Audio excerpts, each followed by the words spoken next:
Hello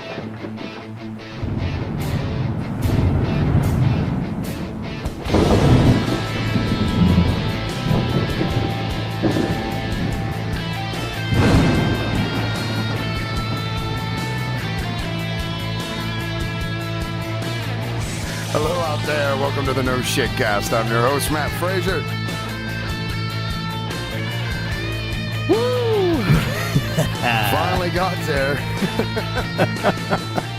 Third time's the charm, they say. We're having a little bit of technical difficulties getting the show launched tonight. And that's why I shouldn't have got married 4 times. Yeah, third time was the charm. So here we are, sitting in my co-pilot seat tonight, none other than the Grey Wizard of Historical Knowledge himself, Mr. Eric Smith. How you doing tonight, Eric? Cheerful and happy like an uplifted octopus. How am I supposed to interpret that? What does that mean? Well, like an octopus that's been genetically altered to be uplifted to sentience. That's so much clearer now. Okay. So what's going on, man? Anything new? No, just enjoying the job, and enjoying writing music and all those things that I do. Playing Pac-Man. It's been successful for you here too, man. Like you're selling stuff on Bandcamp or is it SoundCloud or wherever it is that you put that. Yeah, Bandcamp. And so you're like fully legit professional artist getting paid for it and shit now, huh? I suppose I could be defined as such. Yeah. Well, if it buys a pizza, at least, man, and you're a pro. Is that right? Yes, and thanks to those people who have supported that album because that was awesome. It came in handy, huh? Yeah, and I know those guys like pizza. So, man, I got a big old sack of good shit tonight, Bubba. This is literally the Bubba Kush of information tonight, if you will. Right? So I've got a bunch of articles here we're going to go through. You ready for this? Oh, God. Yeah, you strapped in, ready to rock and roll? Yeah. Now, again, you've never seen these, right? These are all brand new to you. You would testify to that under oath. Unless I've ran across them myself somewhere. By mistake? Yeah. Well, I don't do it that often, but...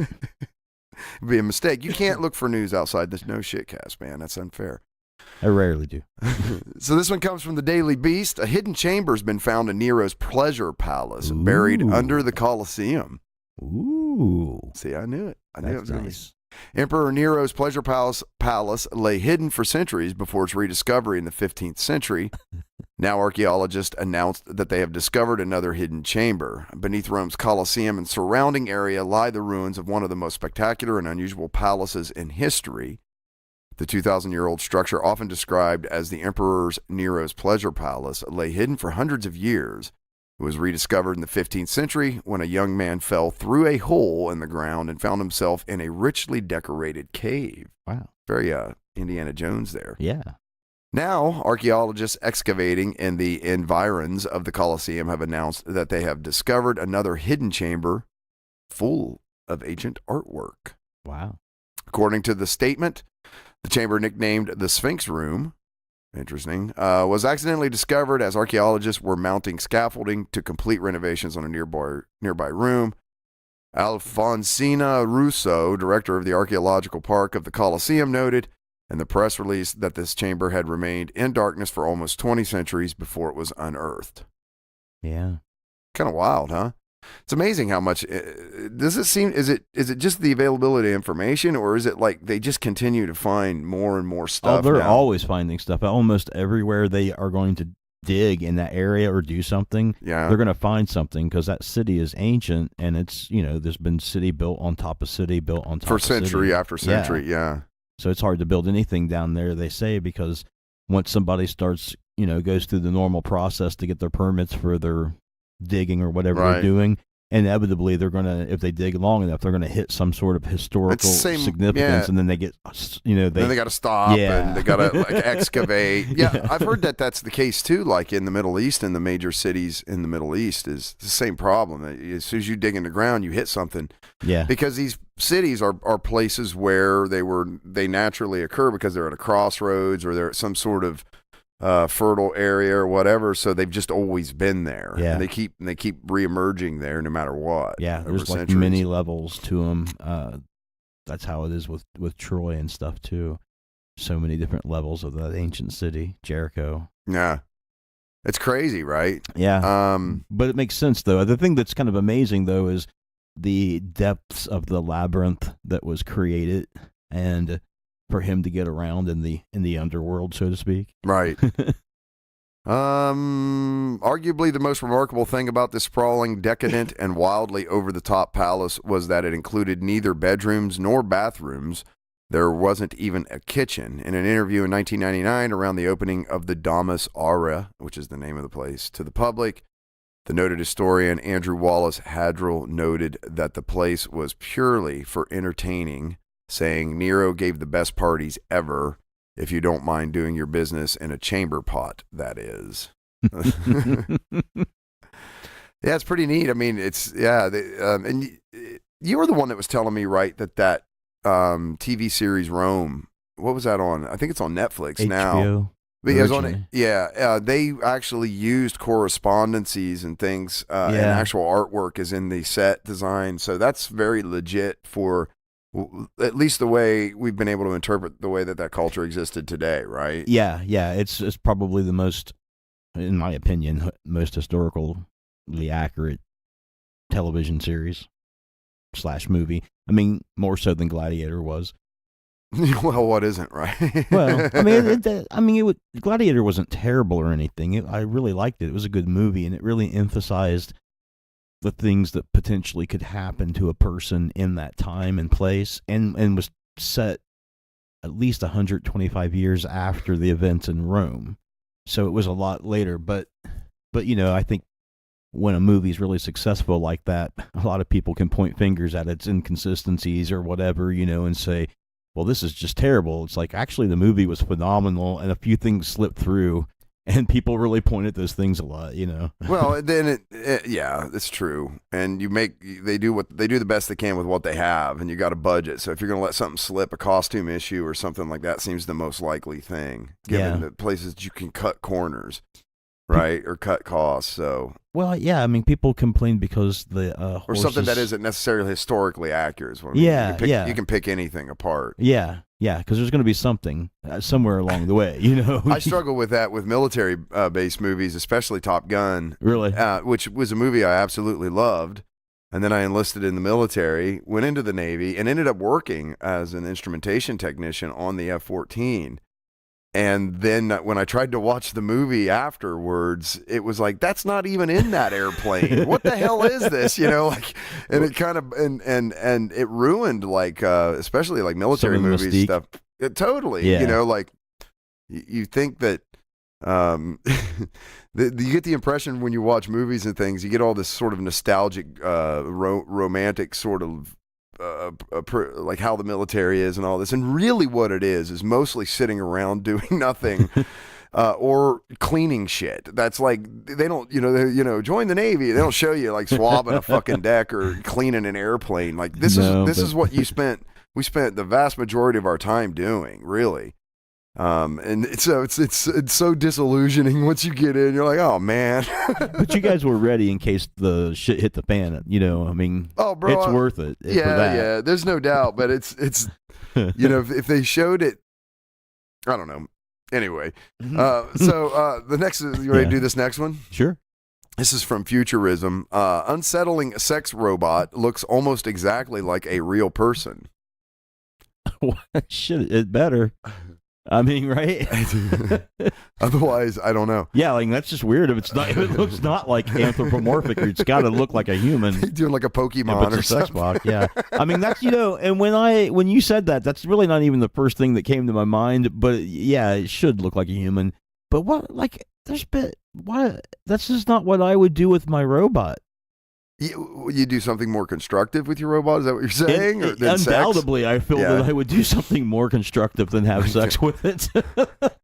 Honestly, I really think I could do something more productive than that. But what do they have? What do they got going? Raunchy robots. Some sex experts predict we're headed toward a future in which virtual lovers replace human ones. Could you define sex experts? Are you talking about prostitutes? It just uses this very much in a general sense. Okay. So now, see, my brain didn't go to prostitutes right off the bat. What's a sex expert? Well, I was thinking more clinicians and things like the people of that nature. But okay, but I see where your brain's at. All right. Okay, so sex experts predict we're headed toward a future in which virtual lovers replace human ones, and based on advances happening in the field of sex robots, it could eventually be hard to tell the difference. Again, this is how the human race comes to an end. Nobody breeds naturally anymore, and they just have sex with robots, and then we die out in 2 generations. It's probably true.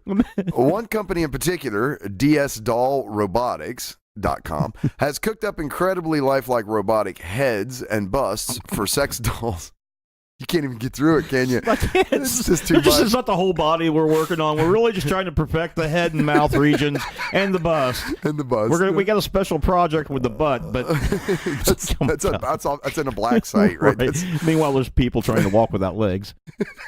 Which it shows off periodically in video clips like the one attached. While the sex robot isn't entirely indistinguishable from a human. We ain't got all the bugs worked out yet, folks. It's not entirely indistinguishable. The glowing light at the bot's temple. I don't know. Is that a religious or dead area? Is a dead giveaway that it's made of wire and rubber rather than flesh and blood. You got to have that blinking light. It's closer than anything we've seen previously, meaning a future for digisexuals, in quotes, this is a new term, might arrive even sooner than expected. So can we start identifying our kids as machines, biological machines? Why would we do that?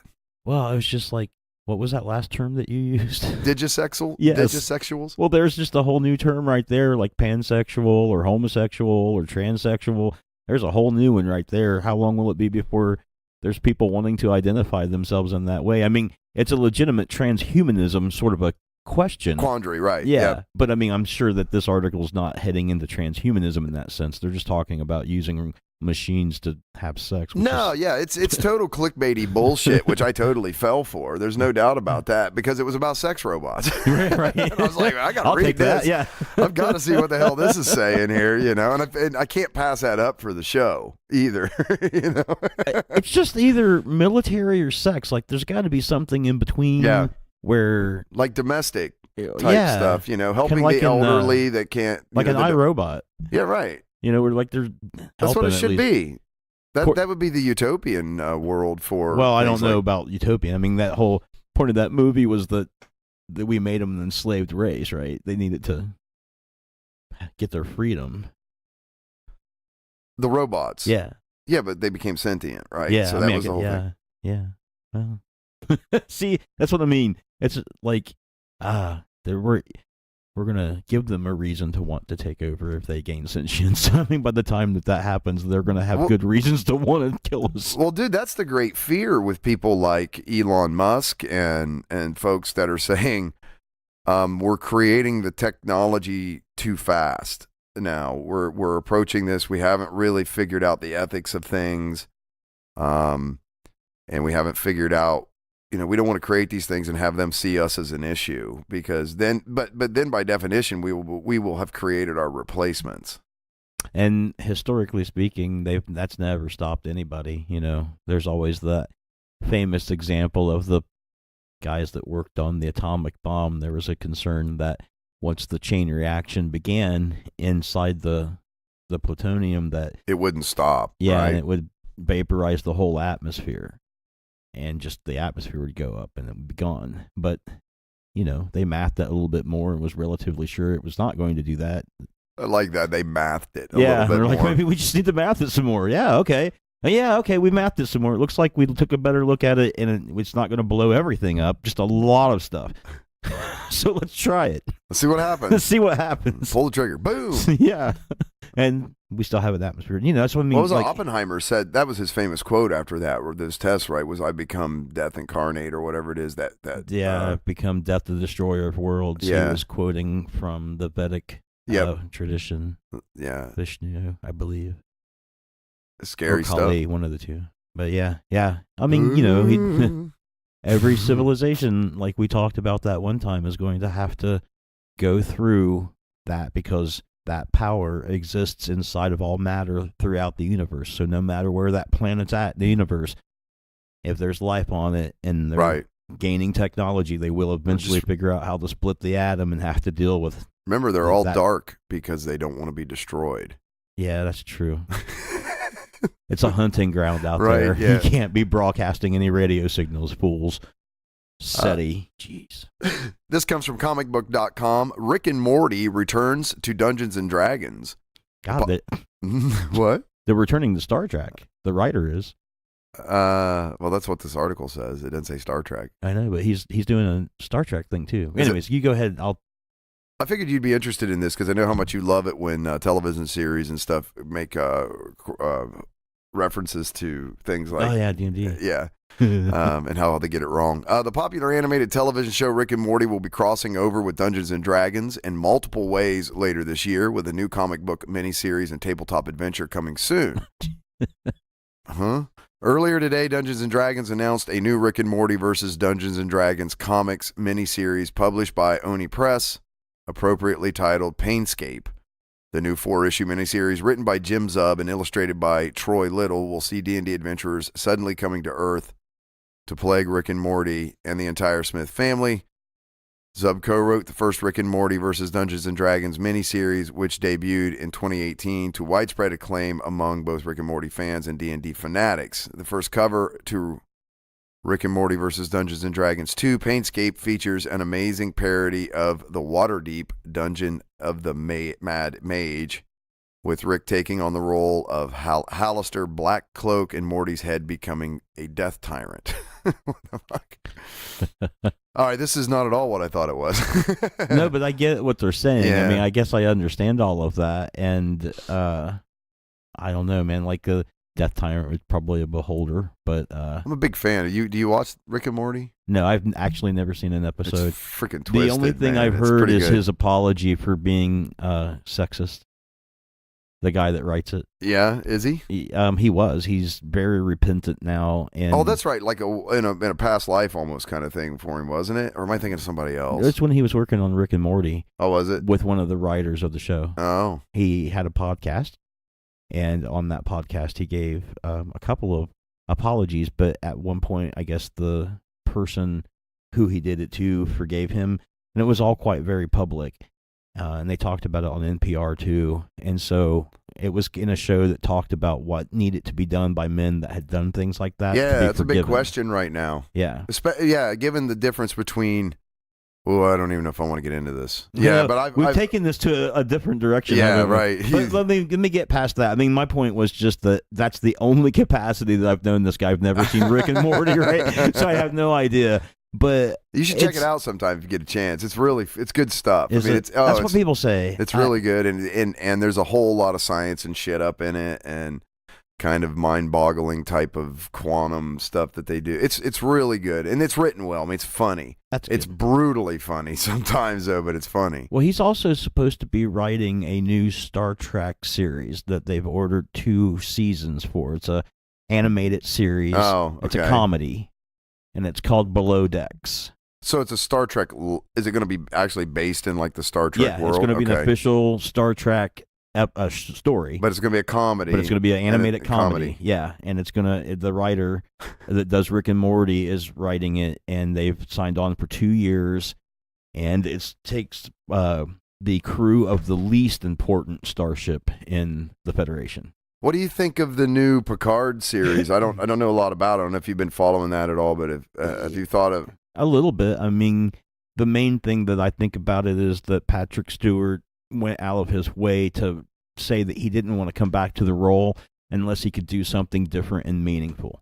Okay. And there's a lot of people who really like Patrick Stewart as a human, and he is a good human. Yeah, he really is a good guy. Yeah, Sir Patrick Stewart. So let's be clear, right? Yeah. So I mean, that gives me a lot of faith that it's going to be a meaty story and maybe worth watching, aside from the fact that it's science fiction. Right. It might be dealing with some interesting topics that maybe we could all get something out of, like benefit from, kind of thing. Yeah. Unlike, say, Discovery, which is very action packed and edity. Yeah. Lots of scenes switching back and forth. Very edity. I don't know if that's a word or not. They jump edits or whatever they call that, so that it adds like a pace to the movie or to the show. Right. Quick edits that keep the tension up.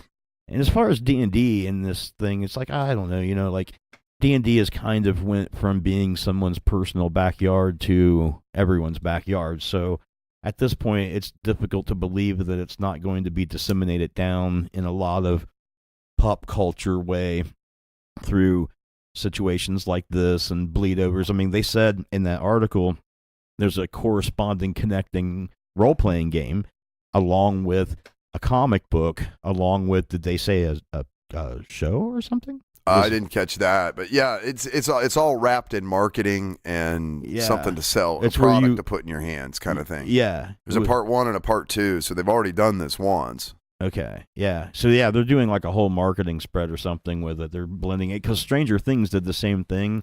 Apparently, there is like a Dungeons and Dragons Stranger Things box set. Is that right? That you can buy, and it's like a D&D Stranger Things flavored D&D. Is this good, man? I mean, do you feel like that this is a good thing, that it's bringing in like a new generation of fans that are coming into this sort of genre and this culture, and it's bringing new blood, or do you kind of see it as an invasion that's sort of taking it over and corporatizing it and ruining it all? I see it as neither. It's a blend of those two things, right? It's definitely going to expose people to it that haven't been, and a lot of those people are going to have good experiences and have a great time, right? Like we did when we were kids or whatever. But there's got to be that aspect too, that it's today's manifestation, right? Like that's what I meant when I said it went from being someone's backyard, it went from being Gary's personal game and his close friends to almost everyone's a brand. Well, definitely a brand, but to almost being everyone's legacy. It's almost like a pop icon legacy that every millennial is entitled to, right? If they want to go out and get the latest Strangest Things version of this game, they can walk right out and get it with no problem. And there used to be a time when you almost had to be in the club to know what it was or figure it out, right? You couldn't just go out and buy Stranger Things flavor. I didn't even know, like, gaming store. I remember I can still remember the first time as I was probably 12, 11 when I walked into a gaming store. And it was called Big Fred's, right? Yeah. And I was like, what is this? Right, I had no clue. I've been at hobby stores, a bunch of them. Now it's going to be in Walmart. Yeah, right? Now it's going to be in Walmart, and instead of you're the only guy out of like maybe 5 guys in the whole city that plays or something, or maybe 20, everybody's going to have had a taste of it. It's not going to be special in any way. Oh, yeah, D&D, we played that. Well, it's funny because when I was doing it, it was very much kind of a, oh, God, you do that? Like, it was very much associated with pimply-faced sort of nerds that never bathed and were trapped in basements. And now a lot of these people have become writers and professionals, and they write scripts, and they're bringing those influences forward into pop culture in a way. And we're finding out, like, wait, you did too? Well, I did, you know. And now it's not shameful to admit that you've done this, been through this. But some of the most memorable moments of my life have been sitting around a table throwing dice with people and just having fun. For me, and I, as I've said in other places, I wrote my thesis for my bachelor's degree in history on the Satanic Panic and first edition of Dungeons and Dragons. Still a highly downloaded podcast, by the way. Really? When we did, yep. But like I can remember when I first started playing, the thing going around when you would tell somebody is, "Man, I heard you had to be smart to play that game." And I'd be like, "Oh no, you don't have to be, right?" But within 2 years, if maybe 1.5 years, it went from that to, "Hey man, I heard that that's like the devil's game. That's a devil's game that you got. That's a bad game, How weird, huh? Yeah. It's like really quickly went from nerd to satanic or occult or something. Which was hilarious, right? Because prior to that, like you pointed out, it was nerds, right? You were never associated with like Ozzy Osbourne or whatever, like the Kiss or whatever the bands were at that time. But suddenly you were grouped right in with the satanic metal groups like Judas Priest and shit like that. And you're like, holy shit, man, I got elevated from nerd to badass awful quick. Yeah, right. All of a sudden people are afraid of me and shit. What is going on here? Because I got plastic polyhydrils. That's what's up. And to think Judas Priest is satanic metal, Like, if the people then could have seen some of the black metal bands that have come since then. Well, they were all nerds too, though. Back then, those black metal bands, they were like music nerds that they're outcasts. Sort of in a way. Yeah, but started off as like those kids that stayed in their bedroom all the time learning their scales on their guitar and shit, right? Yeah. But like you pointed out, man, later on there were much worse, people that were embracing that whole concept more than they were nerds. They're like, fuck it. If we're going to be accused of it, let's do it. Let's go that way. This comes from Futurism. Quantum physics experiment suggests that reality isn't objective. When it comes to quantum physics, there may be no such thing as a shared objective reality. A new quantum physics experiment just lent evidence to a mind-boggling idea that was previously limited to the realm of theory, according to the MIT Technology Review. That under the right conditions, two people can observe the same event, see two different things happen, and both be correct. Yeah.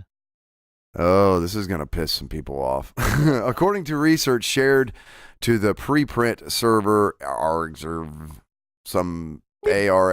on Tuesday, physicists from Harrow University demonstrated for the first time how two people can experience different realities by recreating a classic quantum physics thought experiment. The experiment involves two people observing a single photon, the smallest quantifiable unit of light that can act as either a particle or a wave under different conditions. The photon can exist in one of two alignments, but until the moment someone actually measures it to determine which, the photon is said to exist in a superposition. Superimposed state. Both conditions are true at the same time. In the thought experiment, a scientist quietly analyzes the photon and determines its alignment. Another scientist, unaware of the first measurement, is able to confirm that the photon, and thus the first scientist measurement, still exists in a quantum superposition of all possible outcomes. As a result, each scientist experienced a different reality. Both are technically true, even though they disagree with each other. Well, if those particles were entangled, that wouldn't be the case, of course. Okay. Because when a measurement was made with one, the other one would react, quantumly speaking. And another interesting point or thought is that that's something that objective reduction is trying to talk about when Roger Penrose talks about objective reduction. Yeah. Basically what he's saying is that because of superposition, there are more than one reality at a given time, because superposition of a particle, that particle, like any other bit of mass, is going to cause a bend in space-time, in gravity, right? Its mass is going to affect space-time, just like the sun causes the curvature of space-time, right? Even that little particle is going to. So if there's two particles superimposed in the same spot, it's going to cause two different disruptions to the space-time. And that can happen, according to Penrose, up to, I believe, like 6 times before the universe's structure in general, the space-time structure, prunes that shit off like a bud, right? Like it goes from 6, it reduces down to 1. And that's what that the reduction component of that is, right? Okay. And the whole OR theory talks about how there is a connection with that in the brain, in particular your conscious stream of thought, that gives the ability to be objective about that non-computable situation that's occurring in nature, because they maintain that nature is not calculatable because of superposition. And that prior to this, people who talk about multiple dimensions and multiple realities, that would happen if Roger Penrose was wrong, right? And it didn't get to like 6 and then collapse down to 1, right? Then you would have multiple dimensions and realities and stuff. But he maintains there's only one universe, one reality. So they don't persist. Right. They don't. Yeah, they collapse. Naturally, yeah. And with the OR theory, they're saying that humans, because of their interaction with the quantum world, have a bit of say on the edge of that collapsation. They're able to orchestrate it a little bit, which is how you gain free will. Okay. That's pretty interesting. And self-awareness. Yeah. Because you're really literally almost in sync with or slightly ahead of the universe or reality, as you will. Right. And furthermore, they postulate and show that psilocybin and psychotropic substances align dipoles on the cytoskeletal structure of the cells of the neurons in the brain, which allows this connection with the quantum world to be better, and anesthetics, Yeah. Decouple those. And Which is why you lose any connection to time when you've been knocked out with anesthetics versus when you just go to sleep. Right. And so here's an article talking about how there can be two different realities in the sense of superposition, and, how those are collapsed. The wave function is collapsed when you measure it. Right. And you could have like two different realities in that sense, unless those particles were entangled, in which case you wouldn't. And that's the particles that's going on in the brain, and Orco-R become entangled. Well, then would it be safe to be said that, like that great question of why does the universe exist? And the answer is because we observe it? Possibly, yeah. Because we believe it exists and observe it, yeah. Sorry, I'm banging on stuff here now. Blam, we believe it exists. It does. Though the research has yet to be vetted and published by an academic journal, its findings lend real evidence to the sort of brain-melting ideas that wow physics undergrads. When it comes to the realm of quantum physics, there may be no such thing as a shared objective reality. There's not a shared objective time, so why would there be a shared objective reality? Everything is relevant in time, and space-time is the same continuum, so it doesn't stand to reason that it would be. That it would be. Yeah. And in fact, that's what block theory says about time, is that time is spread out, that every moment, every second that's ever happened to you or anyone else is spread out in time. It's all happening at once. And it's your consciousness that gets propelled through in a linear fashion. But there's no actual flow of time, and you can't go forward or backward in time. All of time is happening right now. It's just that have you ever seen that movie Somewhere in Time with Christopher Reeves?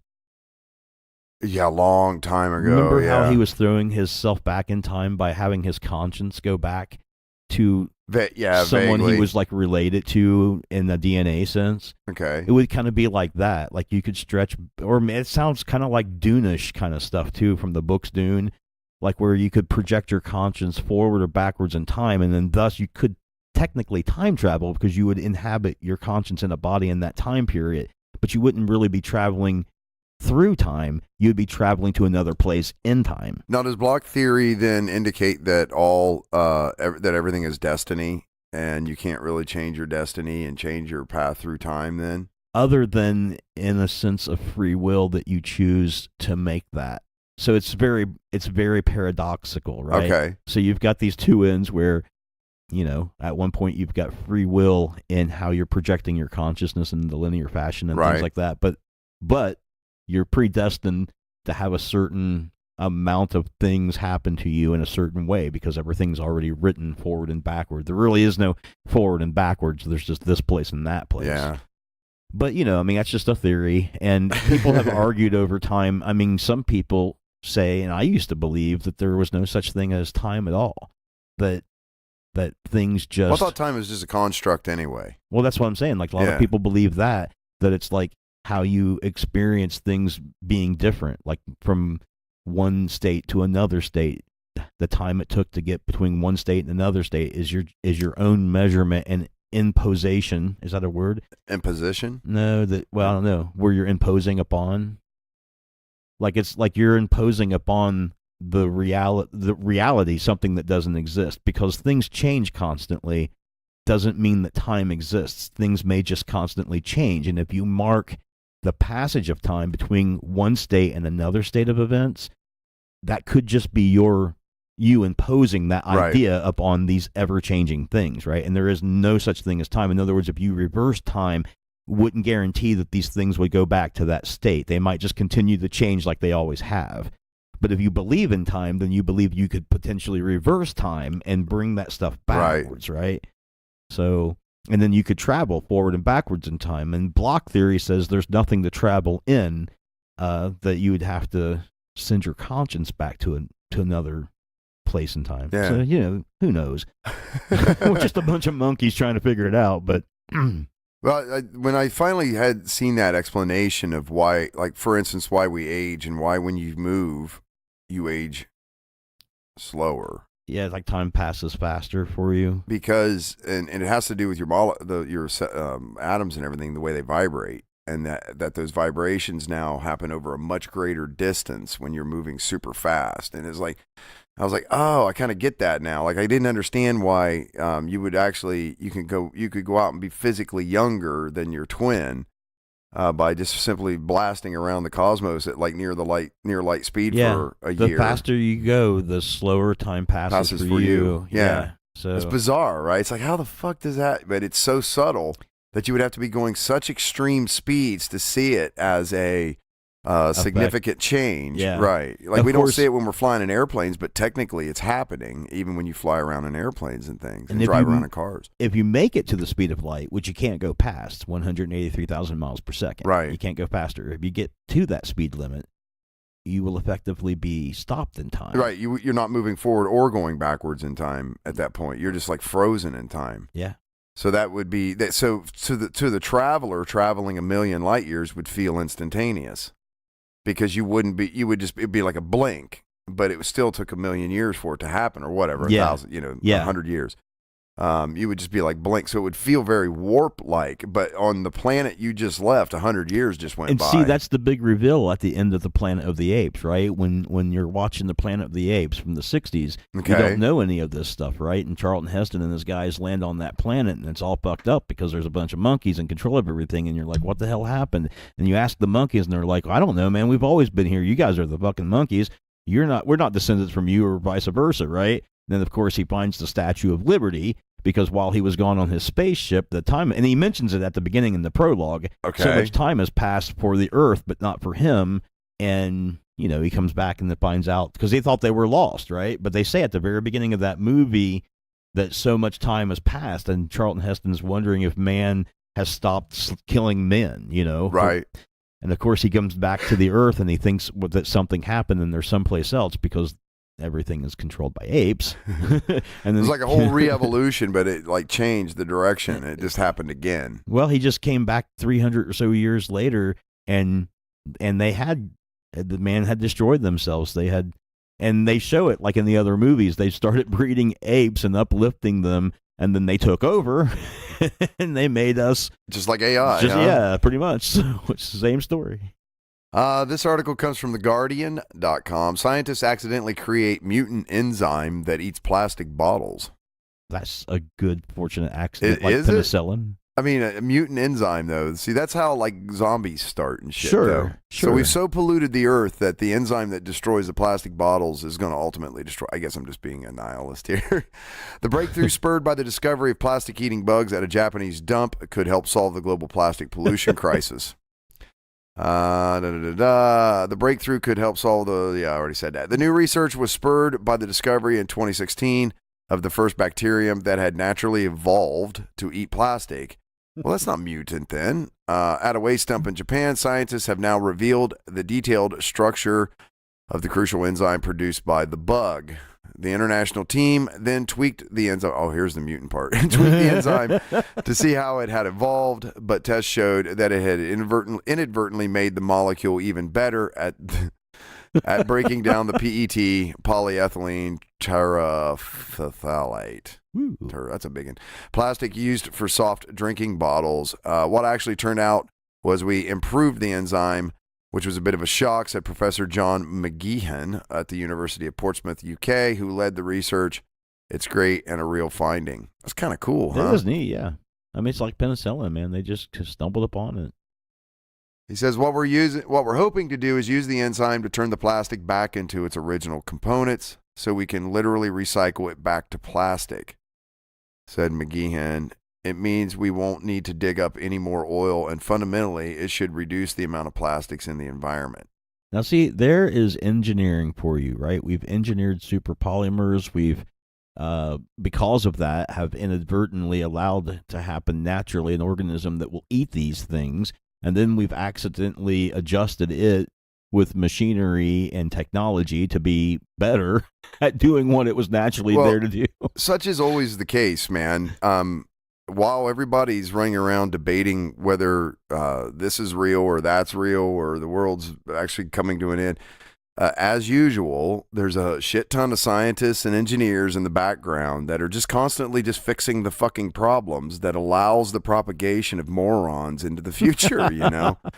It's like they run around nerfing the edges of everything. You know, they take off all the sharp edges and make it so that, you know, people can run around and tell them that the Earth's flat and they're full of shit. You know, but meanwhile, they're working on actually fixing the problems. And speaking of that, scientists find a new way to transform CO2 into fuels. Ooh. See what I mean? A research team for the U of T Engineering has developed a new electrochemical path to transform CO2 into valuable products such as jet fuel or plastics. The technology could significantly improve the economics of capturing and recycling carbon directly from the air. Hell yeah. I mean, you could have a colder planet, an unlimited fuel source, and still feed your biological mutated pets at the same time. I mean, that's win-win-win. It is. That's like a cycle of win. Fucking A. Quote, today it is technically possible to recapture CO2 from air and, through a number of steps, convert it to commercial products, says Professor Ted Sargent, who led the research team. Ted Sargent. The challenge is that it takes a lot of energy to do so, which raises the cost and lowers the incentive. Remember, it always goes back to energy. Yep. Our strategy increases the overall energy efficiency by avoiding some of the more energy-intensive losses.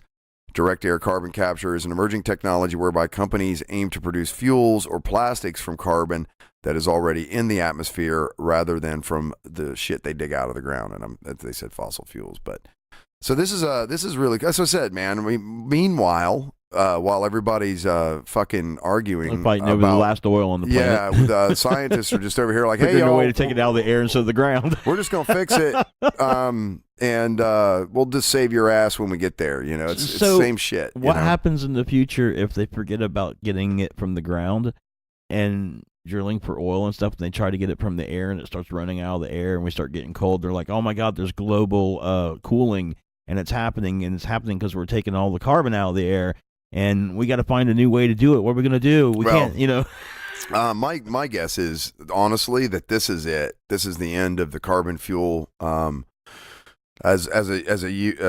seeing the end of using carbon-based fuels because we're starting to move into areas where things like hydrogen, extracting hydrogen and for fuel has actually gotten pretty efficient, and processes like this. Solar has definitely increased. The new battery technologies making like there's a lot of shit that's happening now, and if we could just get our head out of our ass and get over to third and fourth gen, like thorium salts, nuclear reactors, and stuff like that, we wouldn't even have this issue at all anymore. But you know, a little dream, I shall. This comes from New Scientist. SpaceX's bright Starlink satellites are upsetting astronomers. Did you see this? SpaceX just put like a shit ton of satellites up in the sky. I heard somewhere that he wanted to do like thousands or something. Yeah, it's about like there is 62,000 or something weird like that. It's insane. Skygazers had an unusual view last week. A string of bright objects moving across the night sky, as seen in this image, which you can't see, by some dude in the Netherlands. The orbiting objects are Starlink satellites produced by Elon Musk's SpaceX and launched 2 days earlier. The 60 satellites are the first of an intended 12,000-strong fleet designed to provide broadband internet worldwide. Yeah. Yeah, yeah, go for it, man. You'll be able to send your dick pics from anywhere on the surface of the planet, right? Yeah. The satellites are in low orbits, initially launched to an altitude of 440 kilometers. Their thrusters will carry them to the 550 kilometers above Earth, and they should dim as they disperse. Their brightness has been met with concern by astronomers who say the planned number of satellites could interfere with views of the night sky. Oh, come on. They're putting telescopes in orbit outside of that. That's what I was going to say. At this point, and they're way better images than anything we can get on Earth. Musk claimed on Twitter that Starlink would have no material effect on discoveries in astronomy, but also said that he's looking at reducing the reflectivity of future satellites. Yeah, just paint them matte black. You know, with that new super pigment they found. It's like the blackest. That looked like Shoemaker Levy. What, the image here? Yeah, the other one that you had, the picture of the satellites. Yeah. That's the comet that struck into Jupiter, like in the 90s, and it kind of broke up as it went in. Okay. I'm just saying. Yeah, I'm not familiar. But I can see people type in Shoemaker Levy and check it out. I can see people looking at that and thinking, aliens or something. Right? Yeah, I'm sure. Yeah, absolutely. I mean, that's part of future shock, right?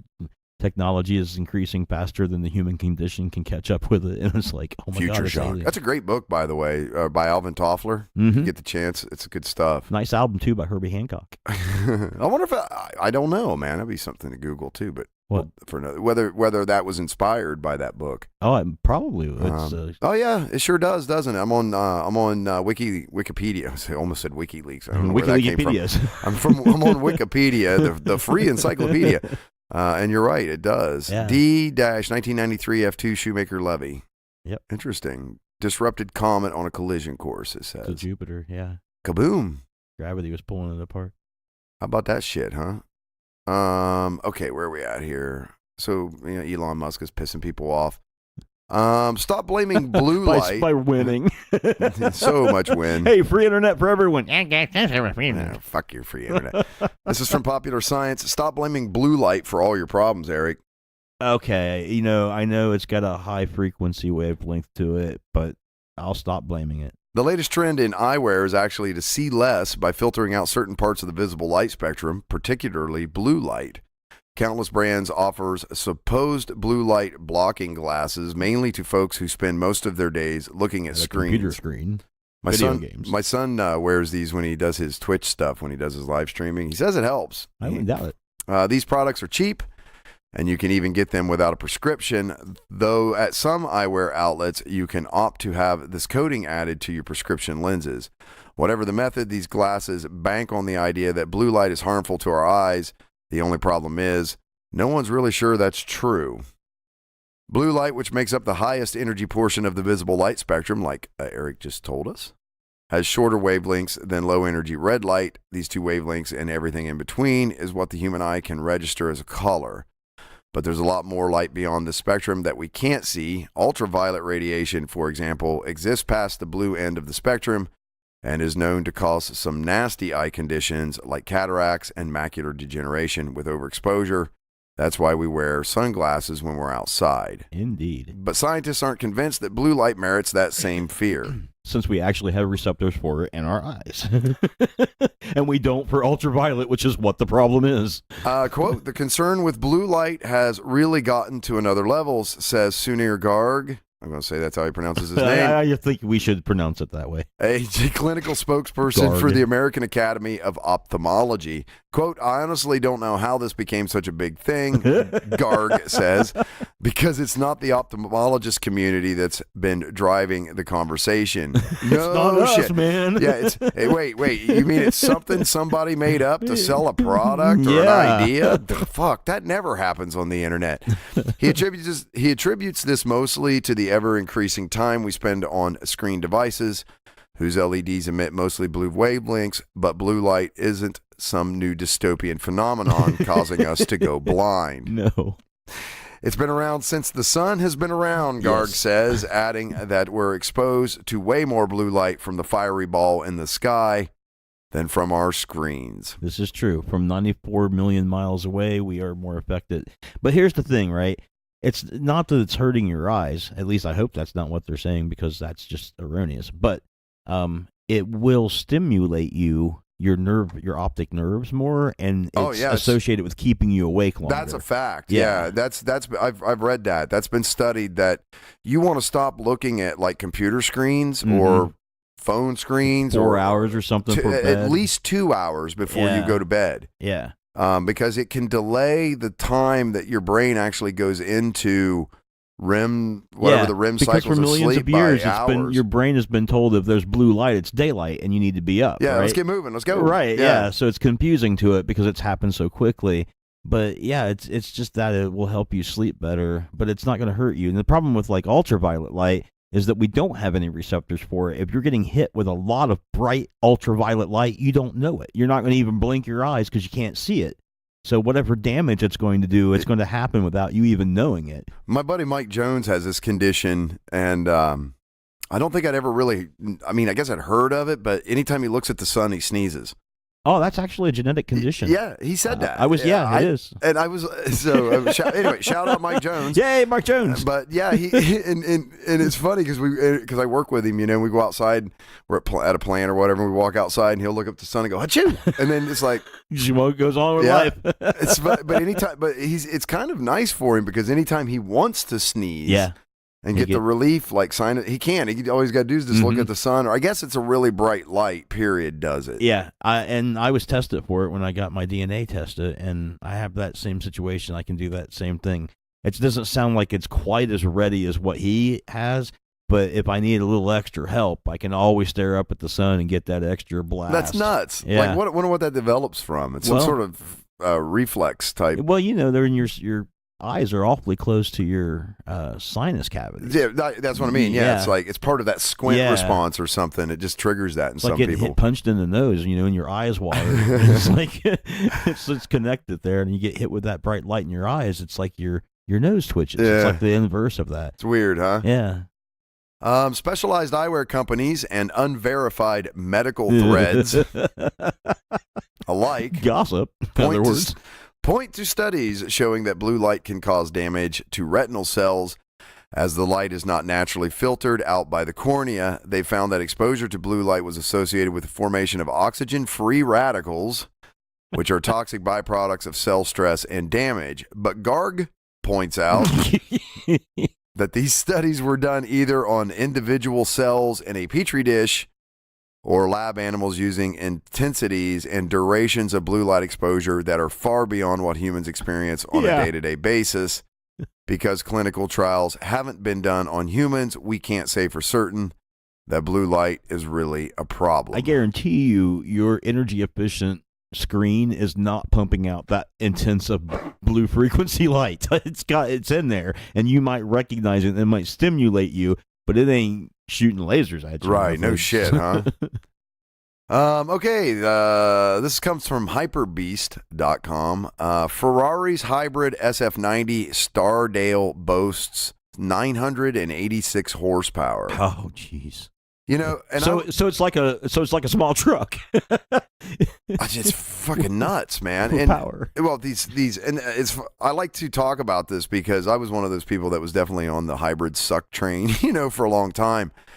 And then Porsche started doing it. Now every supercar manufacturer has a hybrid now, and these things are off the hook crazy with what they're being able to do with them. Italian supercar maker Ferrari just unveiled its latest model, the SF90 Stardale. Not only is the prancing horse the most powerful road car ever produced by the brand, it also achieves this feat as a plug-in hybrid. The supercar is equipped with a 4-liter turbocharged V8 capable of producing 769 horsepower on its own and 590 pound-feet of torque. Just by the engine itself, the SF90 is already the most powerful V8 power car ever, and then coupled with 3 electric motors, 2 up front and 1 in the rear, powered by lithium-ion batteries, that together gives an extra 217 horsepower to create a powertrain capable of a total output of 986 horsepower. The motors also mean that the Ferrari is an all-wheel drive supercar, the first of its kind for the company. Weighing in lighter than the current 7-speed dual-clutch transmission and the Stardale's 8-speed dual-clutch transmission, capable of shifting gears 100 milliseconds faster than the transmission on the F88 Pista. So we're getting into, this is all 0 to 60 and shit. But these things are crazy, man. Off the tracks, as a hybrid designed for the road, Ferrari has included a pure electric mode for the more environmentally concerned, though its maximum electric speed is capable of 84 miles an hour with a range of only 16 miles. So you ain't going to go very far in green mode. But because they put these individual motors, electric motors, on the front wheels, these cars can now do things like when they go around corners, it can make the wheel to the outside of the corner spin faster than the wheel to the inside of the corner.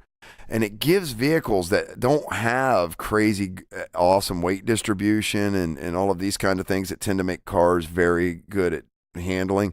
You can take a box now and slap it in, and it'll run as good as a car that that doesn't have these electric motors and then some. Yeah, it's insane. And these cars, I mean, the things they're doing now. It's getting to the point where the cars actually can do things the driver can't. Yeah. Physiologically, the driver's not going to be able to take it. Right. It's just not going to be possible. Like fighter jets already do that.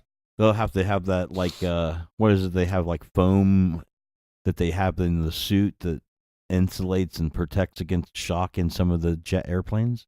Is that right? Oh, not that I'm aware of. Maybe I'm thinking of something else. Well, they have these things called G suits, gravity. What it does is when you're pulling heavy G's, it presses air. It squeezes your legs to help you push the blood, keep the blood up into your torso so that you don't pass out as fast. Gotcha. But from what I can remember, even a properly operating G suit only gives you like 1 to 2. That's not bad. A lot of it's grunting. They grunt like they're going to the bathroom, and that tighten up your core muscles and everything, and try to keep pumping that blood up into your brain to keep you conscious. But we need to take the pilots out of the equation anyway. The aircraft have been able to outfly the pilots for years. The F-16, I think, could do like a continuous like 8G turn.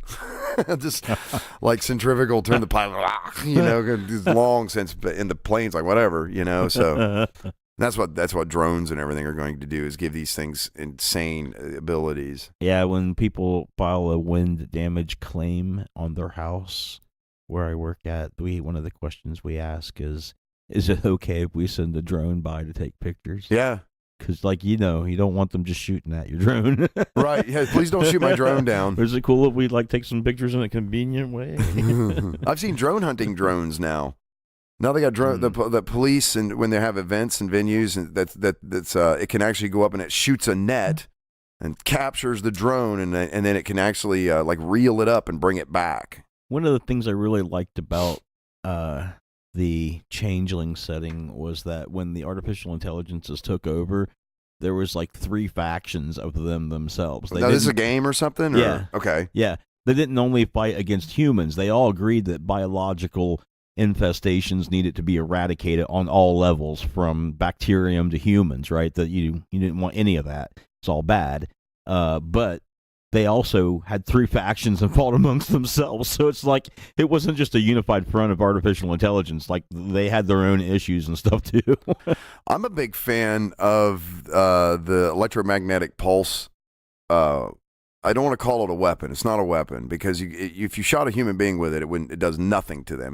What it does is it cooks electronics. Yeah, yeah. And I, for the longest time, I had plans, there was this thing called the Anarchist Cookbook. You ever heard of this? Oh yeah.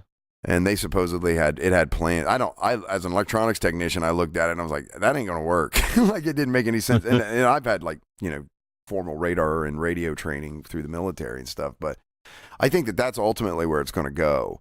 Because that's not going to hurt anybody. Well, they had them in the game.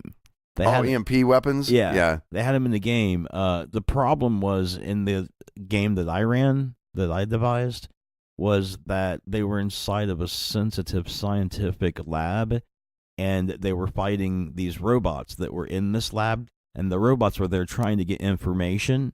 And they sent Marines in after them, right? And they have these EMP rifles for these robots, but they were told that they couldn't use them because every shot, even if they hit or missed, would potentially wipe out data. Yeah, inside the facility, yeah. Right? Yeah. So they couldn't use them inside the facility, which is where these things were. So they had to resort to more conventional means, which was actually safe from the data, because the data was relatively protected from projectile weapons, but not EMP pulses.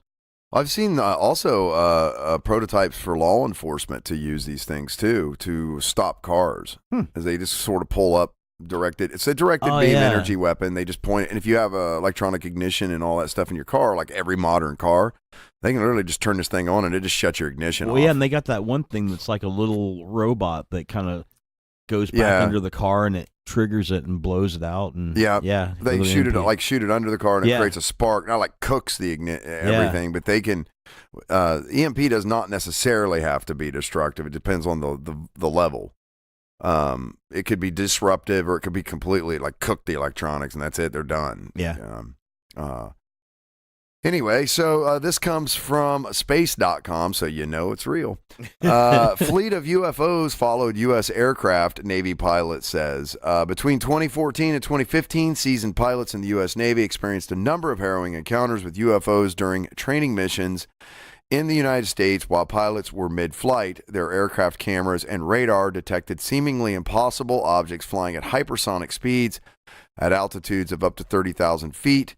These mysterious UFOs did so with no visible means of propulsion, the New York Times reported on May 26th. Well, I've been told by somebody that has it on the inside that these Navy guys can be a bit of a practical jokers with glowing things and strange things like this. Are you talking about the guy, the Kim Light bandit that was throwing the Kim Lights in the ocean? Yeah, I'm not sure this is not just some elaborate joke. To this day, that guy is still my fucking hero. Right? It sounded like he it. That's so my hero. Yeah, tell us about him. He was a guy that would. So what would happen is when we were on the aircraft carriers, okay, the Navy boats work shifts called port and starboard. So it's 12 on, 12 off, 7 days a week. And if you were on the back shift or the night shift, that meant you were up while everybody that worked day shift was asleep.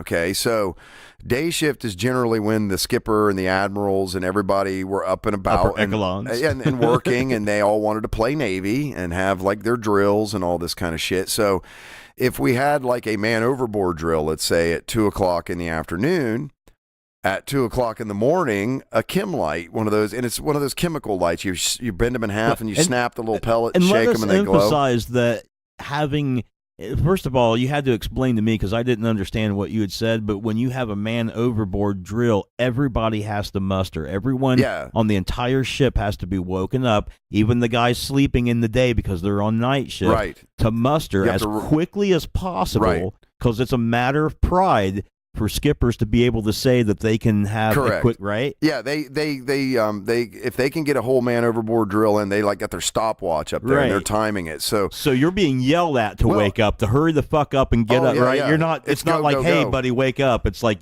right now, right? And I've seen people get wrecked doing this. Yes. I've seen people fall down ladders, to try to get this and get it done in a super quick time.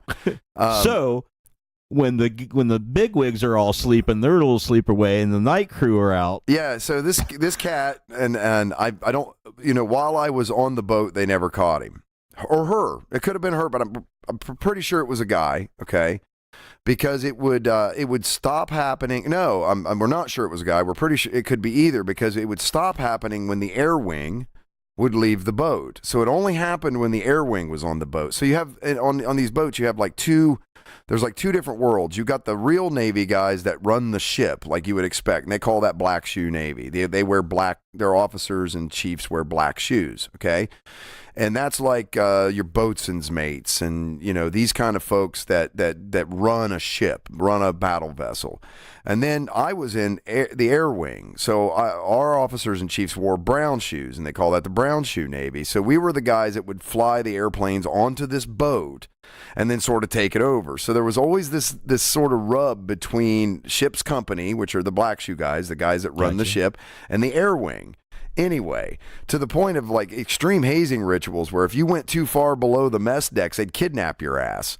We called them snipes, right? So they'd kidnap you and hold you ransom. And one of the deployments I was on, it happened to one of our plane captains, and our chief had to send down a case of sodas to pay a ransom to get our guy back, right? Because the snipes kidnapped his ass. He was someplace he wasn't supposed to be, so they just duct taped his ass up and kidnapped him, right? Until these Kim lights only happened then when the wing crew was on. So anytime the air wing was on the boat, it would happen.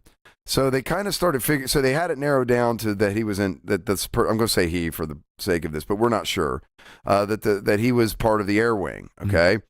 And if we did a man overboard drill at 2:00 in the afternoon, at 2:00 in the morning, a Kim light would show up in the water outside the boat. And there's watches. There's people standing around the outside of the boat with these things called sound-powered telephones.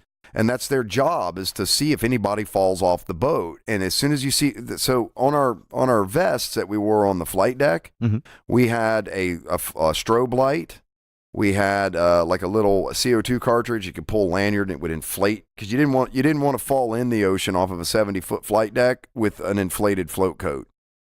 Okay, that'd be bad, especially if you had a bunch of tie-down chains around your neck, right? So you want to hit the water and have it break your fall, and then you would inflate this thing to float, and it would bring up. And then it had like a dye pack and shark repellent type stuff that you could throw in, and it made like a great big green slick. It made you real easy to spot from the air.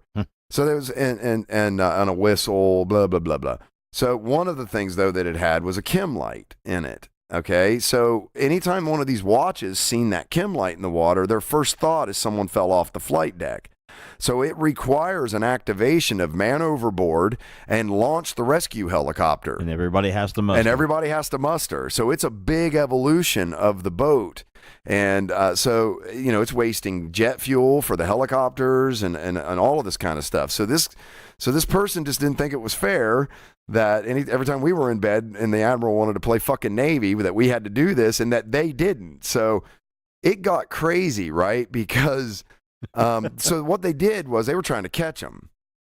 So then they started having man overboard drills, and then they placed the SEAL team from the carrier battle group into the ocean around the aircraft carrier to see where the chem lights were coming from. And they were able to determine with like night vision. I mean, you got a full fucking special forces team now trying to catch the chem light bandit. Right. Okay, this is how crazy this got. And so they have these special forces guys out in the water with like night vision goggles, like monitoring the aircraft carrier to see where. And in the bathrooms, the heads of the boats, they have these tubes that go outside the boat. They're called overboard discharge tubes, and they're capped inside with a screw-on cap. And what they're for is if the ship is taking on water, if you put pumps in to sump the water out, you got to run a hose to the head. Like that's where they're at. Mm-hmm. So that you always want to get your hose there. So it's you don't have to try to find these things. Yeah, they're it's always on the outside of the ship. And they're always in the heads. Yeah. Okay. So, the Navy's very practical with the way they design shit like that. So they figure out that this guy's tossing them through these overboard discharge tubes. So they go around, and the way I found out about this, so this is going to make sense. Just follow me here. So I'm in my rack, and these are coffin racks, right, on aircraft carriers. So they're 3 high, and you have these curtains that you sort of close up around your bunk that gives you privacy. And because people come and go 24/7, it's you got to kind of get used to this, the way that the structure works. And so I'm in my bed, and my curtain gets yanked open. I'm sound asleep, right? My curtain gets yanked open, and I kind of open my eyes, and I have the compartment's dark because it's a sleeping compartment. It's berthing. It's where we sleep. And so there's not a lot of backlight, and this curtain opens, and all I can see is a khaki shirt and a gold oak leaf on the collar, which is a commander, okay, which is like second in charge on the fucking boat. And I'm in bed, and I'm looking right at he's right here in front of my face, like 6 inches away. And I'm like, sir? he goes, let me see your hands. So I'm like, I pull my hands up, I'm laying in my bed, my pillow, and I'm sure I'm just blowing, morning breath all over this dude, And I put my hands up, and he looks at him with a black light. He has this like battery powered black light, and he waves them around my hands, and he goes, okay, go back to sleep. And he pulls my curtain shut. What the hell was that? Right. Well, it turns out what they had done was they had coated the overboard discharge tube caps that you have to unscrew to get through to the outside of the boat. Right. They're capped. Mm-hmm. They had coated them with I think it was phosphorus powder or something, figuring that this guy would touch them, and then that would get on his hands, and then it would show up under black light. All right? So this was their big plan. They got the guy. So they do it again, and that's what had happened, and they still didn't catch him. So he was like wearing rubber, or he knew what they were doing. I'm not sure how, but he had figured out that that's what they were doing. Now, he still used the overboard discharge tube, but he didn't get anything on his hands. So this goes on, right? On and on and on, and he's just going around different places on the boat and doing this, okay? And they're trying to figure out. So one night they finally catch him. They have the Marine security detail that's on every aircraft carrier stationed around the heads of the boat. They got SEAL teams on the outside in the water, and motor whale boats and Zodiacs looking for this, where's that coming out? So they've got people strategically positioned. They have an action plan and a strike team to catch the chem light bandit now, right? And so they figure out, they see they catch the event. They're able to get a group of people to get there. So they end up chasing this person. That's right. That's how they knew it was a guy. They ended up chasing him. Okay. Uh-huh. And he runs out, goes up on the catwalks, runs across the flight deck during flight operations with no flight deck gear on, goes down the catwalk and disappears in the boat. And then we got to Puerto Rico, and then I was off the boat and was flying back to be discharged from the Navy. So this all happened right as I was getting out of the Navy too, and it was like the most entertaining thing on the boat. Man, there was people making like comics and stuff. Who's the Kim Light Bandit? And it was an adventure. But and that's what I think of when you say that these Navy guys see these UFOs. I'm just a little suspect. Like, I don't know. Are you guys jiving me or what? However, none of the pilots suggest that these perplexing UFOs represent an extraterrestrial invasion, according to the Times, which previously wrote about Navy pilots encountering UFOs in 2004. So there you go. In total, 6 pilots who were stationed on the aircraft carrier, the Theodore Roosevelt, I've been on that boat twice, between 2014 and 2015, told the Times about spotting UFOs during flights along the southeastern coast of the U.S., extending from Virginia to Florida. Yeah, 6 guys. It's like 6 drunk sailors are telling her this. Dude, you don't fly a jet on and off an aircraft carrier anymore if you're drunk. That does not happen. What, are these the guys doing that, or are these some other guys? Yeah, they're Navy pilots. It doesn't say what kind of aircraft they fly or were flying. But I looking at these images, this definitely looks like it could be like an F-18 type aircraft. Although it could be a helicopter. The objects had no distinct wing, no distinct tail, no distinct exhaust plume. Lieutenant Danny Acoin, one of the Navy pilots who reported UFO sightings beginning in 2014, said in the documentary, "It seems like they were aware of our presence because they would actively move around us," Acoin said. When a strange reading shows up on radar for the first time, it's possible to interpret it as a false alarm. But when you start to get multiple sensor readings, the exact same thing, and then you get to see a display that solidifies it for me. Acoin told the Times he encountered UFOs twice during flights that were a few days apart. He also said that through tracking equipment, radar, and infrared cameras on his aircraft, detected UFOs both times. He was unable to capture them on his helmet camera. Well, as a Navy guy, what do you think of that? Oh, he's a Lieutenant Ryan Graves, an F-18 pilot, said in the documentary that a squadron of UFOs followed his Navy strike group up and down the eastern coast of the U.S. for months. And in March 2015, after the Roosevelt was deployed to the Arabian Gulf, Graves said the UFOs reappeared. "We did have issues with them when we went out to the Middle East," Lieutenant Graves said. I think these guys are seeing something, and I think the fact that multiple instruments on their aircraft is confirming that they're seeing something. Mm-hmm. But I don't know that it's. I believe in UFOs in the strictest sense, unidentified flying objects. I don't know that these unidentified flying objects are extraterrestrial in any way. Yeah. So in that way, pursuing large military assets has striking, ramifications for things like countries, but probably wouldn't mean shit to aliens in the grander scheme. Hey, we just warped across the cosmos. Like, who gives a shit? You got an aircraft carrier. It's nothing to them. They got a pistol that could blow, but things like the location of of a carrier battle group could be of great importance to countries like, foreign countries like China and Russia. So I don't automatically think that what we're seeing here is any kind of necessarily any kind of extraterrestrial thing, if we're seeing it at all. And it's not some other sort of phenomena that's just not accounted for yet. Lieutenant Graves and others are speaking out now because they saw raised concerns for them about their comrades and national security. Christopher Mellon, a former Deputy Assistant Secretary of Defense for Intelligence, told the History Channel. Oh, it's from the History Channel, too. Yeah. In 2015, following the spat of UFO sightings, the U.S. Navy issued official guidelines for personnel to report and investigate aerial objects. According to the Times, those Navy protocols were updated earlier this year.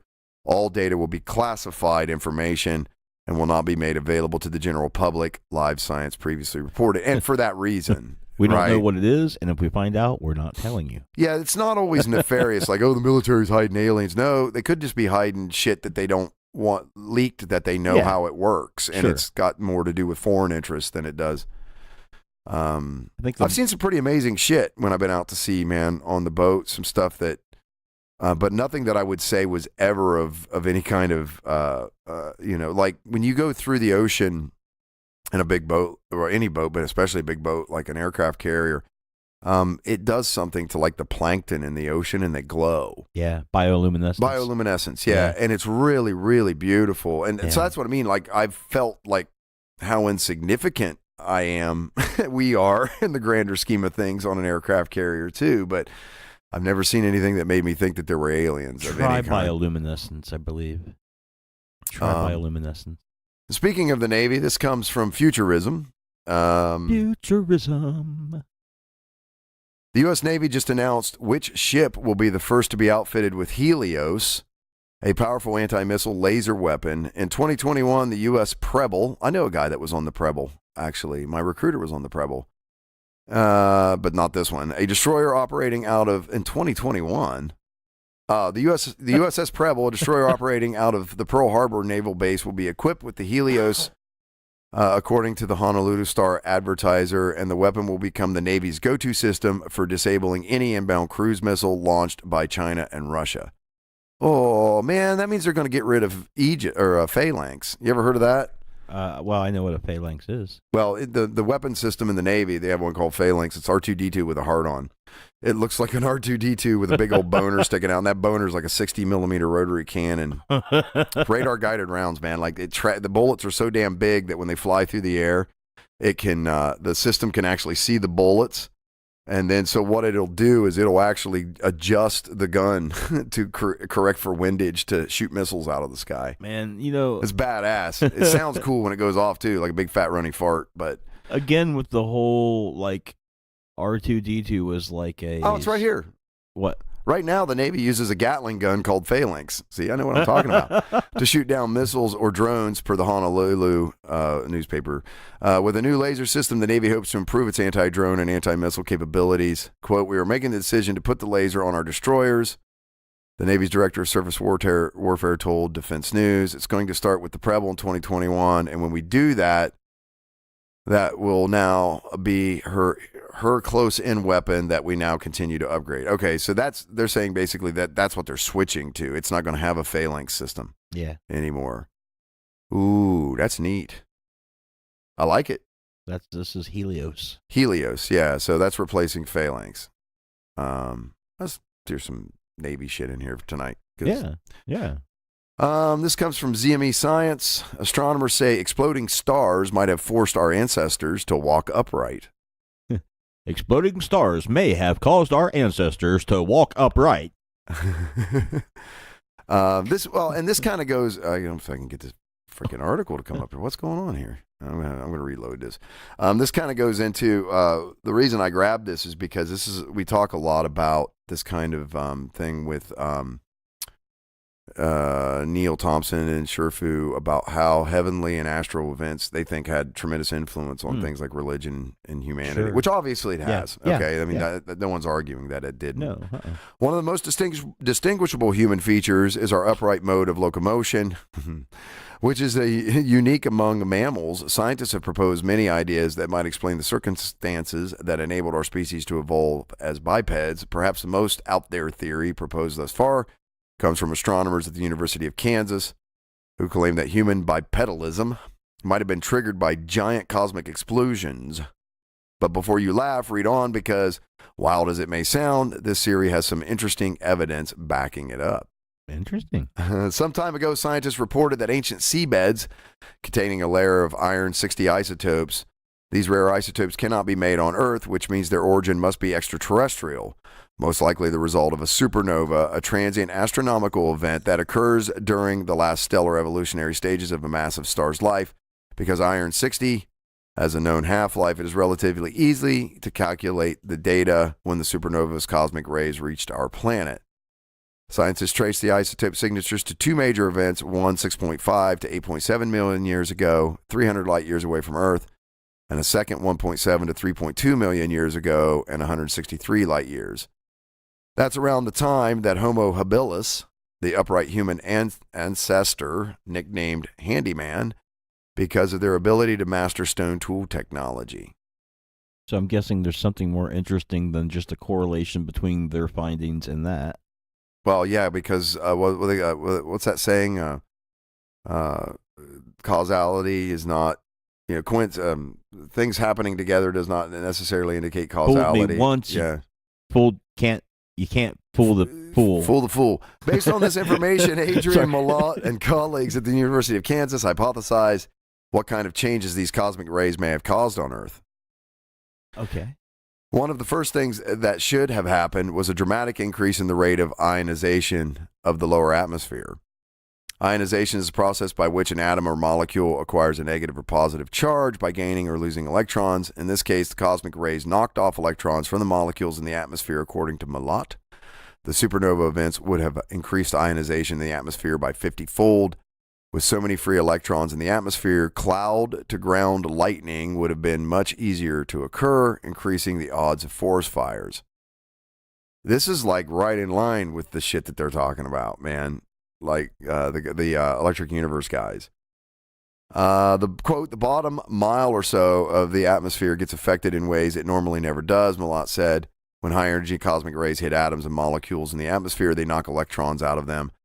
So these electrons are running around loose instead of bound to atoms. Ordinarily, in the lightning process, there's a buildup of voltage between clouds or the clouds and the ground, but current can't flow because not enough electrons are around to carry it. So it has to build up high voltage before electrons start moving. Once they're moving, electrons knock more electrons out of more atoms, and it builds to a lightning bolt. But with this ionization, that process can get started a lot more easily, so there would be a lot more lightning bolts. Okay. So they kind of have a theory like certain features of the Earth were actually carved by large lightning strikes and not by erosion necessarily and stuff like, things of that nature. So okay. So that's kind of what they're getting at, right? Is that this happened. That's quite a great deal of speculation, but the evidence suggests that such a scenario might have been possible, however improbable as it may sound. What about something like it happening in the future? Slim chance, says researchers who point to the fact that the nearest supernova candidate is now 652 light years away from Earth. Instead, Malott says we should be cautious about a more immediate threat, solar flares. Quote, Betelgeuse is too far away to have effects anywhere near this strong, Malott said, so don't worry about this. Worry about solar proton events. That's the danger for us with our technology. A solar flare that knocks out electrical power. Just imagine months without electricity. Coronal mass ejection. Yeah, that's a for real shit, too. Yeah, we just missed one, in 2012 or something like that? There was one that, had we been a couple of days ahead in our orbit, we would have got whacked. Yeah. That's like a huge EMP type event too, man. And I think it just cooks everything. Yeah. It's literally hit the reset button, start civilization over. Yep. Ooh. There's even speculation that if it wiped out everything so quickly that it would take longer than people think to get back on your feet, because some of these technologies are based on other technologies that...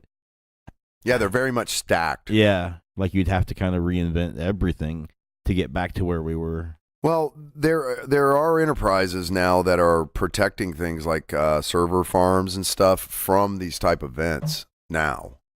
Yeah, that is starting to happen, but here's the scary part. It's not happening in any kind of significant infrastructure way. It seems to mostly be happening in the commercial and capitalistic side of the equation. But when it comes to our power grid and the things that the flow of humanity depends on, that shit's all based on 1970s technology. Yeah. It'll be a good mini apocalypse for us. You think so? Yeah, I do.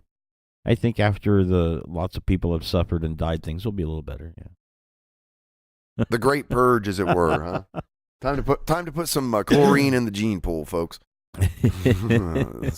Sweet solar flare of death 2020, right? Sweet solar flare of death 2020. Yeah, that's who I'm voting for. Yep, absolutely. What's done with all this? In 1973, an MIT computer predicted when civilization will end. Like in Australia?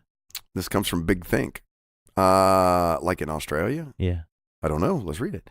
An MIT model predicted when and how human civilization would end. Hint, and it's soon. Australia.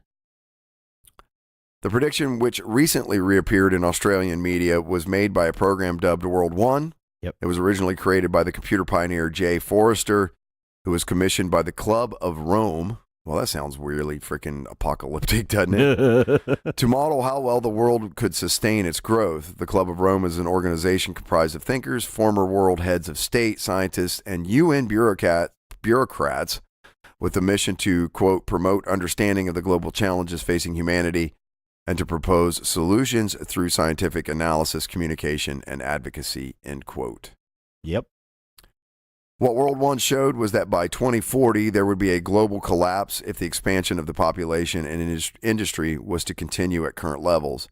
As reported by the Australian broadcaster ABC, the model's calculations took into account trends in pollution levels, population growth, and the amount of natural resources and the overall quality of life on Earth.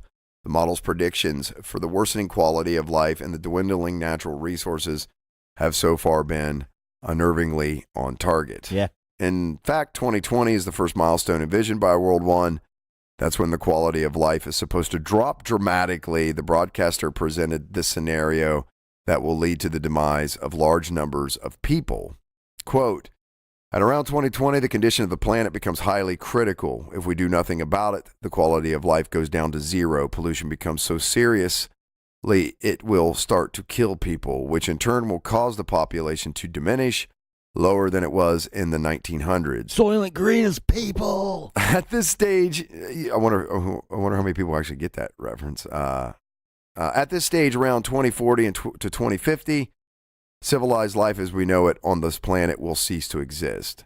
Alexander King, the then leader of the Club of Rome, evaluated the program's results to also mean that nation states will lose their sovereignty, forecasting a new world order with corporations managing everything. Here it comes, man. Now that is the quintessential dystopian report, and I'm obviously quite well aware of it because I knew immediately that this was the report out of the team from Australia. Yeah. So yeah, I've seen the actual document and how the they've got like They show the curve. Yeah, like it goes like that, and they intertwine, and like there's eyes and there's like letters essentially. It's like a DOS printout, right?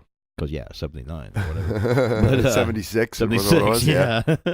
So yeah, man, that's some creepy shit there, man. The machines are like, oh yeah, you're fucking. Quote, sovereignty of nations is no longer absolute, King told ABC. There is a gradual diminishing of sovereignty, little bit by little bit. Even in the big nations, this will happen. And man, is that not the truth? Well, it makes me want to see what's going to happen with the Brexit situation.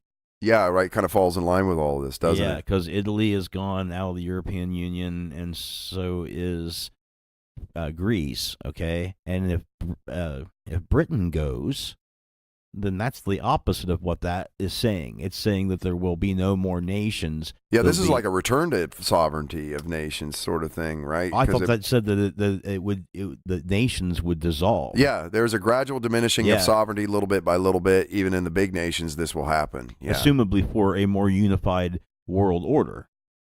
Yeah, he said that, mostly led by corporations. Yes, but now here we have all this Brexit thing going on. Yeah. We already have 2 countries at least out of the European Union, so actually it looks like that's not falling in line with it. But we'll see, right? Well, of course, now the conspiracy theorist in me says that there were powers that be that were driving this towards this end, and that at any time it could be intersected and changed to a different course. I wouldn't doubt that. World 1, the computer program, looked at the world as one system. The report called it an electronic guided tour of our behavior since 1900 and where that behavior will lead us. It's like deep thought from the Hitchhiker's Guide to the Galaxy. That's exactly what it is, yeah.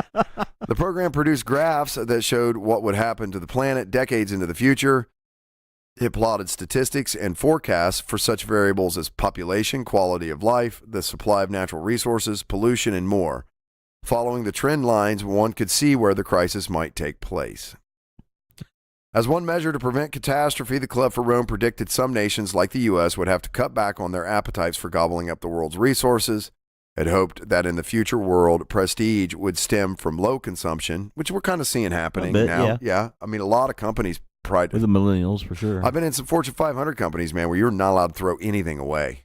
It's all got to be. They have zero trash, and these are big production facilities. I'm talking about culture shock. Low consumption. One fact that has so far not materialized. It is.